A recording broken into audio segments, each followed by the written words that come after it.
আসসালামু আলাইকুম, কেমন আছেন সবাই? আশা করি ভালো আছেন। শুকরিয়া আল্লাহর, আমি ভালো আছি।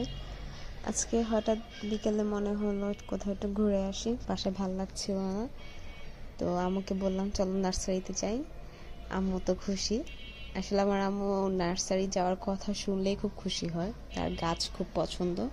আমি আর আম্মু খুব গাছ প্রেমিক মানুষ। তো গিয়েছিলাম, মূলত আমাদের কাজ ছিল লেবু চারা কেনা আর হচ্ছে একটা টব কিনতে হবে। বাসায় একটা গাছ আছে, সেটাকে ট্রান্সফার করতে হবে এক জায়গা থেকে। তো এই কারণেই যাওয়া। তো যেহেতু নার্সারিতে যাই একটা গাছ কিনতে, অনেক সময় দেখা যায় একটা না অনেকগুলো কেনা হয় ঘুরতে ঘুরতে। আর গাছ দেখতেও ভালো লাগে, একটু সময় দিতেও ভালো লাগে এদের সাথে। তো এখানে একটা গাছ ছিল খুব সুন্দর ডেকোরেশন করা, এগুলো মূলত পার্কে রাখা হয়। পার্কে বা বড় বড় হচ্ছে গেস্ট হাউসগুলোর সামনে এরকম গাছ মূলত দেখা যায়। তো এখানে লেবু গাছের প্রাইস অনেক চাচ্ছিল। এটা হচ্ছে আমাদের নারায়ণগঞ্জের ভাই নার্সারি, জামতলায়। এই নার্সারিটা অনেক বড়, খুব ভালো একটা নার্সারি। তো আমি দামাদামি করিনি, কারণ হচ্ছে আমার কাছে গাছগুলো পছন্দ হয়নি, আমি কাগজে লেবু খুঁজতেছিলাম। তো এখানে আবার টব দেখছিলাম, এখানে অনেক ডিজাইনের টব ছিল, মাটির টব, প্লাস্টিকের, আরএফএলের, সব ধরনের টব ছিল। তো তারপর হচ্ছে এখান থেকে আসলাম, এসে এখানে আবার সামনে দেখছি শীতকালীন কিছু ফুল আছে, স্পেশালি গাঁধার ডালিয়াটা ইচ্ছে হচ্ছিল কেনার। পরে ভাবলাম নিলে তো শুধু শুধু অহেতুক ফুল আর দিবে না, যা আছে তাই। আর আমাদের শহরে মানুষদের সমস্যা হয়ে যায় কি, ছাদ বাগান করা হোক আর বারান্দায় বাগান করাই হোক না কেন, মাটির খুব স্বল্পতা। এই মাটির স্বল্পতার কারণে না অনেক সময় চাইলে অনেক গাছ লাগানো হয় না। ইচ্ছে থাকে গাছ লাগানোর, পরিচর্যা করার, কিন্তু মাটির কারণে, স্বল্পতার কারণে আর লাগানো হয় না। তারপর এখান থেকে বেরিয়ে আমি আবার হচ্ছে সোনিয়া নার্সারিতে আসলাম। এই নার্সারিটা আমার খুব পছন্দের একটা নার্সারি, কারণ এই ভাইয়াটার সাথে আমার গাছ কেনার ব্যাপারটা, বন্ডিংটা খুব ভালো মেলে। উনি খুব ভালো বোঝে আমি কি ধরনের গাছ চাই। তো এইখানে আসছিলাম, তো এখানে অনেক গাছ দেখতেছিলাম, দেখতে দেখতে তারপর আম্মুকে বললাম দেখো এখানে গাছ খুঁজে খুঁজে পাই কিনা, চলো দেখি। তো ভাইয়াটার সাথে দেখতেছিলাম সব গাছগুলো। আসলে এখানে এত গাছ, মানে কাকে রেখে কাকে নিব, এরকম একটা ব্যাপার। কিন্তু যে আম্মু বলে যে ফুল গাছ এগুলো তো দেখা সৌন্দর্য, না নিয়ে ফল বা একটা সবজির গাছ নাও, গাছটাও বড় হলো, দুই একটা ফল বা সবজি হলে সেটা হারভেস্ট করাও যাবে। তো এখানে বেগুন চারা দেখতেছিলাম, তাই এখানে আবার হচ্ছে গিয়ে লেবু চারা ছিল, এগুলো সবই হচ্ছে কাগজি লেবু।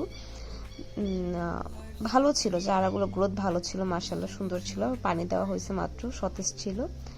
তারপর হচ্ছে আমি এখান থেকে লেবু চারা সিলেক্ট করলাম।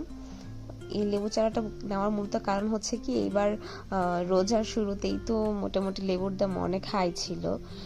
তো মনে হয়েছে যে না, একটা লেবু গাছ থাকলে খুব ভালো হয়। আবার মাঝে মধ্যে হয় না, লেবু গাছ থেকে লেবু পাতা নিয়ে অনেক ভর্তায় বা কোনো শাকে ব্যবহার করা যায়। তো গাছ থাকলে তার এই প্রবলেমটা আসলে ফেস করতে হয় না। লেবু পাতা শহরে বাড়িতে কোথায় পাবো, কে দিবে, কারোর কাছে চাইলেও দেখা যায় পাওয়া যায় না।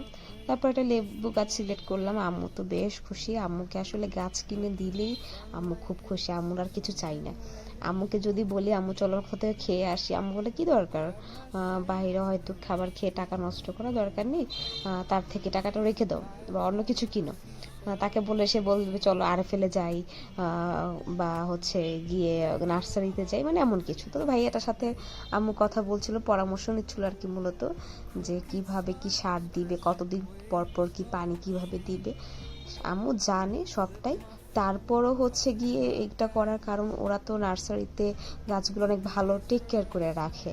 তো আমাদের দেখলে মনে হয় আমরা বাসায় বোধহয় টেক কেয়ার করতে পারি না, ওদের কাছে গাছগুলো খুব ভালো থাকে, আমাদের কাছে ভালো থাকে না। আর এইখানে যারা আমরা ছাদ বাগান করি তাদের জন্য এই সারটা আমার কাছে মনে হয় বেস্ট। এটা একটা মিক্সড সার। আমরা তো রাসায়নিক সার আমাদের কম বেশি গাছে প্রয়োগ করতে হয়, কারণ জৈব সার আমরা পাই না ওরকমভাবে। এই সারটা হচ্ছে কয়েক ধরনের সার মিক্সড করে তারপর হচ্ছে মেক করা, একবারই ইউজ করা যাবে, মাসে একবার করে ইউজ করতে হবে, গাছে অল্প পরিমাণে ইউজ করতে হবে। তো আমি নিয়েছি, আমি ব্যবহার করে দেখি কেমন রেজাল্ট হয়। আমার কাছে মনে হলো যে না, এটা খুবই ভালো হবে, কারণ বারবার এক একটা সার গাছে প্রয়োগ করা থেকে একবারে একটা সার প্রয়োগ করলে মাসে সেটা খুব ভালো একটা রেজাল্ট দেয়। তারপর ভাইয়াটার কাছ থেকে আমি কিছু মাটি নিয়েছিলাম, কারণ আমার মাটি দরকার ছিল, যে বললাম ছাদ বাগান মাটি তো লাগবেই।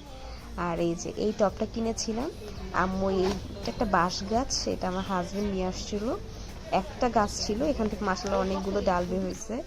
তো এই তো আম্মু গাছ লাগাচ্ছে। আর আমাদের শ্বশুরের বাড়িতে গাছ লাগানোর আরেকটা জিনিস হচ্ছে সবজি পচা। আমরা সবজি পচা দিয়ে গাছ লাগাই। আম্মু যত সবজি আছে কেটে কুটে সব মানে হচ্ছে আবর্জনাটা রেখে দেয়, এই ডাস্টটা রেখে দিই, ওইটা পচে যায়, রেখে দেয় একটা জায়গায়, ওটাকে পচিয়ে তারপর আবার হচ্ছে এটাকে গাছ লাগায়।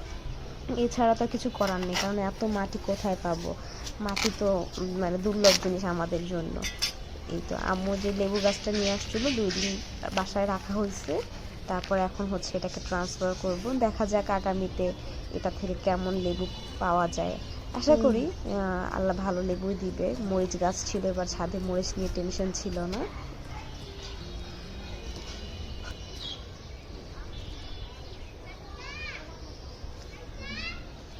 আগামী বছর যাতে লেবু খাইতে পারি আল্লাহ। গাছটা এদিকে ঘুরে দাও, মুঝে পালোটাই সেটা দাও।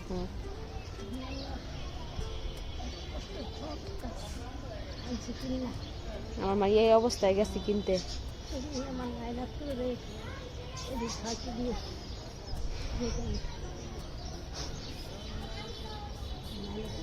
এদিক ঘুরে বহা দাও তাহলে।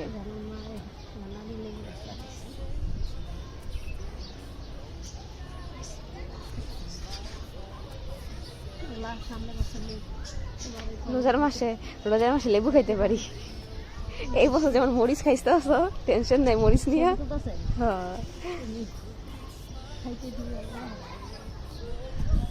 মারি দিয়ে চাপ দিয়া তো গাছের গোড়ায়।